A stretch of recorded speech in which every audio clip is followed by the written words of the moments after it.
D'accord, je suis dans un train, donc désolé, quoi. Ce que je voulais intervenir, je trouve que les débats sont super riches, je vous en remercie, c'est énorme. Il y a beaucoup de souffrance et beaucoup de violence au travail.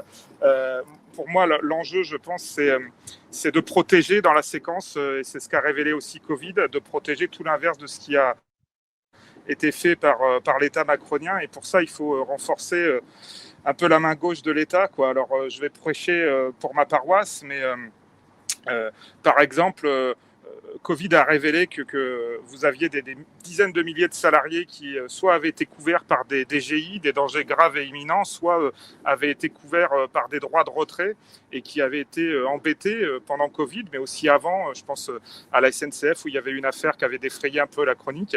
Et il faut renforcer, par exemple, les pouvoirs de l'inspection du travail en créant de nouveaux outils juridiques comme un arrêt Covid et un arrêt qui viendrait couvrir les droits de retrait et les dangers graves et imminents des salariés pour éviter qu'ensuite des sanctions ne soient engagées.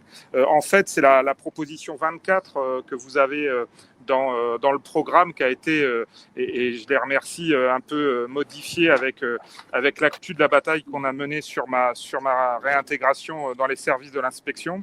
Et où, encore une fois, on a pu le voir, les députés, le groupe parlementaire, les militants de l'AFI ont été présents à chaque moment et je ne vous en remercierai jamais assez.